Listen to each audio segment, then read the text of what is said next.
Good Wednesday afternoon, everybody. Welcome back down to my ever-growing library.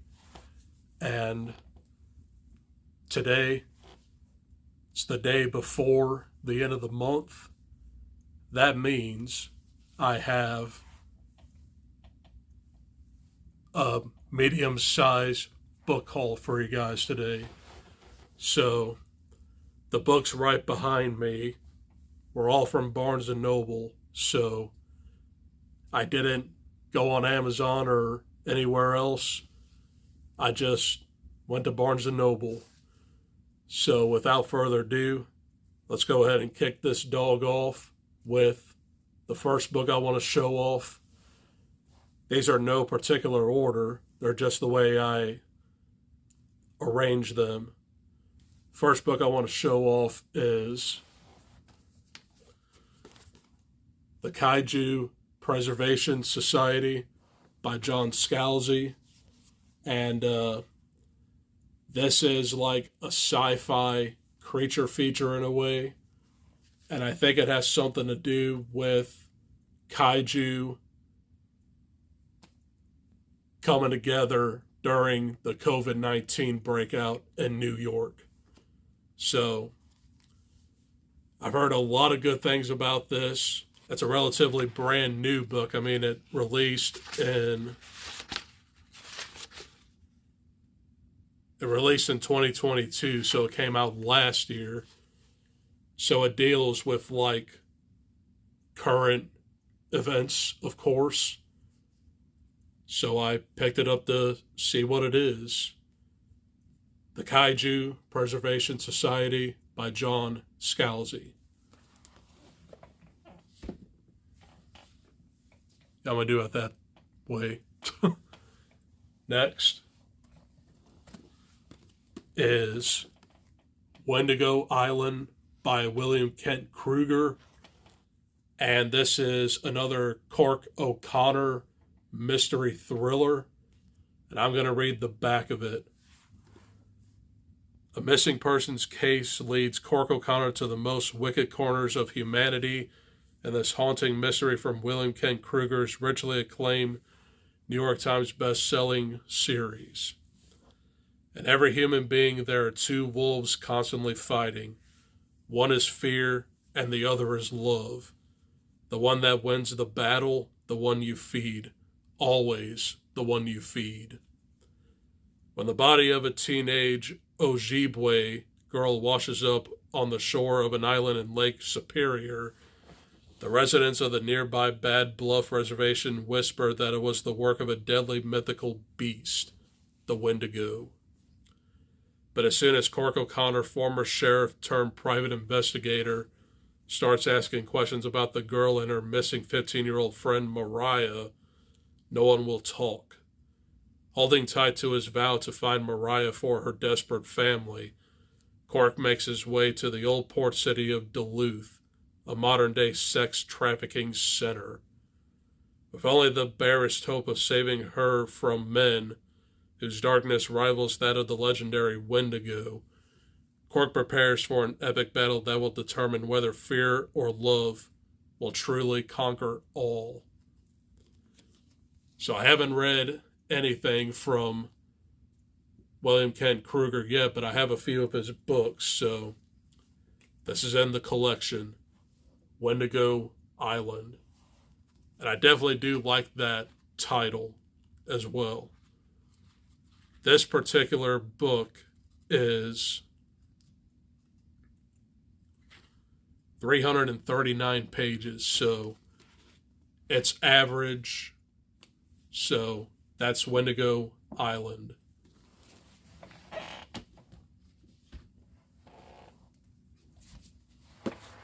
The next three are novella length, and they are considered classic horror. And before I move forward, I forgot to get my Paperbacks from Hell copy, because I have like two of them here. I'm going to find them for you. So I'm embarrassed. But let me see if I can find this in here. Oh, I got it right here. Okay, so the book I'm talking about, When Darkness Loves Us, by Elizabeth Engstrom. And there's the cover right there. So I'm going to read the back of this. Sally Ann and Martha, two women searching for love, finding terror. During a terrifying storm, a gentle childhood is destroyed by a twisted man who promises love but delivers nightmare. In this lightless depths of an underground labyrinth, unseen creatures lie in wait for an innocent traveler. Cold skeletal hands stretched out in welcome. There is horror in darkness, horror made greater. When Darkness Loves Us. So, very vague on what it's about, but I guess these two women are being hunted by an unseen force during a storm. And I've heard some people say that this might not be good, but I have no idea. It's rather short. It only goes to 236 pages, so we'll see what this is about. When Darkness Loves Us. Set this closer. There we go. And the next book I want to show off is Hellhound by Ken Greenhall. I'm going to go ahead and try and pull up the cover here as well. Let's see where this would be. When Darkness Loves Us right there. I'm going to try to find this cover here. I'm extra. Okay. Yeah, there's the actual cover there. So he has another one called Childgrave. But this is the one I picked up, Hellhound. Okay, now that's covered. Let's read the back of this. There is never laughter in this house, only the dull sounds of weakness. But I am not weak. I have a strength and resourcefulness that the old woman probably never had. What are the possibilities of my strength? That is a thought I have never had before. What if some morning, as the old woman stood at the head of the staircase, she were suddenly to feel a weight thrusting against the back of her legs? What if she were to lunge forward, grasping at the air, striking her thin skull against the edge of a stair? What would it become of me if she were found unmoving at the bottom of the stairway? Someone else would love me as she has loved me. I'm certain of that. Probably have a great interest in love. People have a great interest in love. They see it everywhere, probably even in me. The killer instinct of his breed has never died. It lives again in Hellhound. So again, it sounds very vague, but I'll see what it is. And this is only 156 pages, so not too long. This, I believe, was published in 1977. And When Darkness Loves Us was published in 1984 or 85. So that's Hellhound by Ken Greenhall. Okay, now that is settled. Continuing on. The next book, The Amityville Horror by Jay Anson. Everybody knows this story by now. It's based on true events, and it features the DeFeo murders that happened in 1974, where Ronald DeFeo Jr. shot his entire family, and a year later, the Lutz family moves in and goes through horrific hauntings. Classic book, classic movie. I did read this through Audible last year, but I've been trying to find a physical copy of it. I do have one, but my parents had that like back when, so I got like an updated copy. The Amityville Horror by Jay Anson.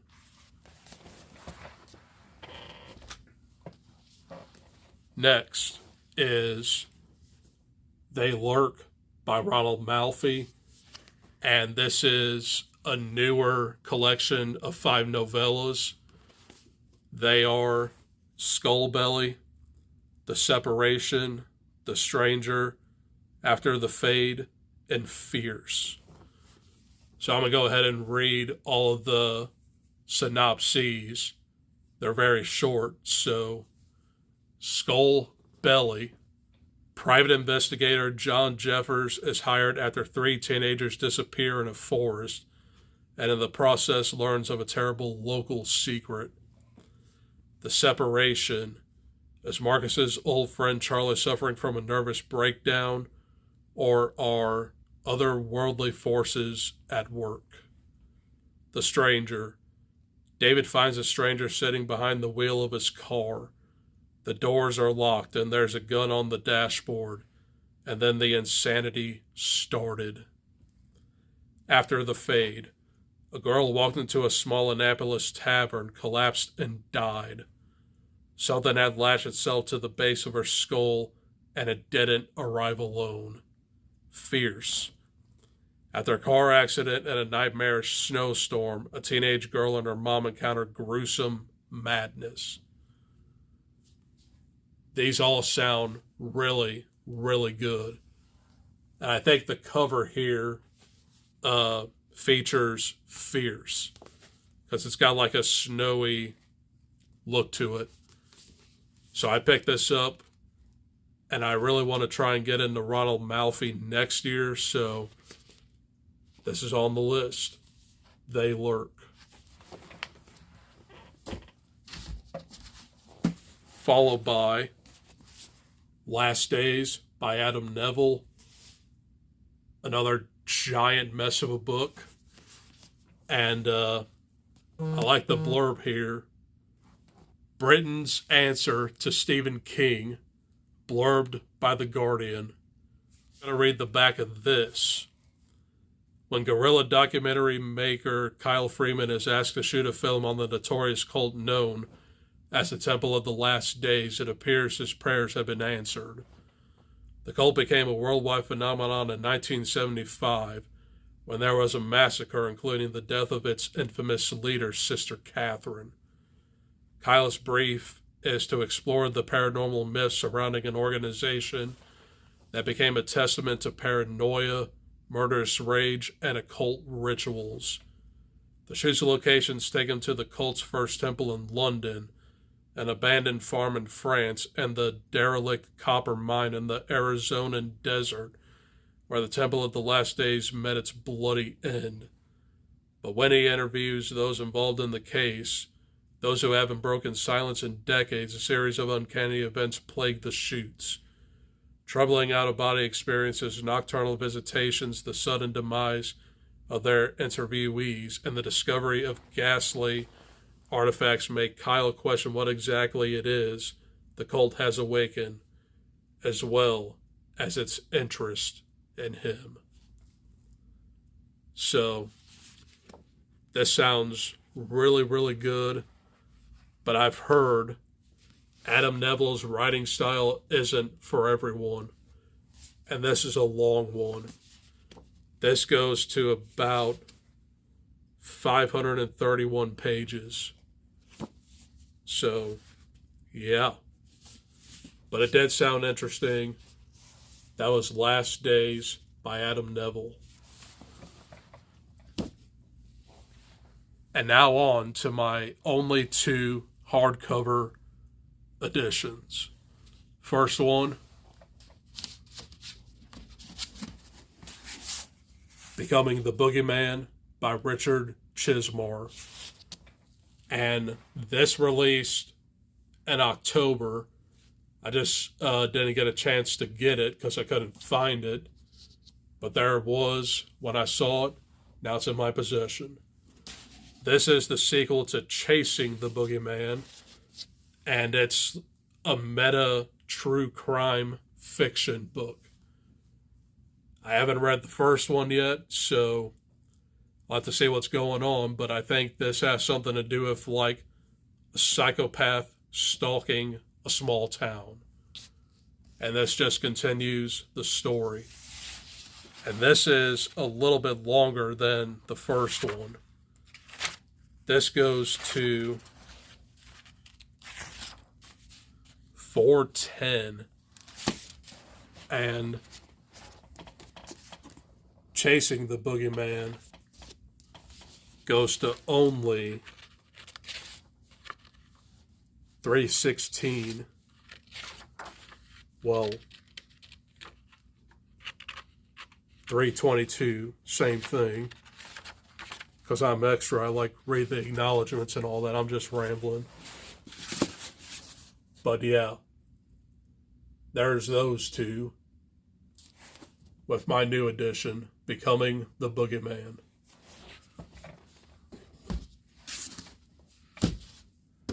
And the last book I want to show off, and the synopsis alone sold me. This is Fever House by Keith Rawson. And it says here, Pulp Fiction meets a punk rock Da Vinci Code as secret agents, hoodlums, and the son of a dead rock star get drawn into the orbit of a severed hand with dark powers in this awesomely blood-smoked, thrillingly entertaining horror noir mashup.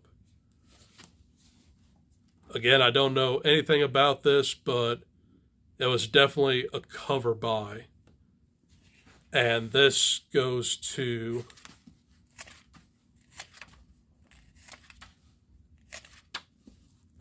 $417 with an excerpt from The Devil by Name. And that's a new one coming out next year, so I'll have to read this one to see if I can dig it. But I definitely do like that cover. So that was Fever House by Keith Rawson.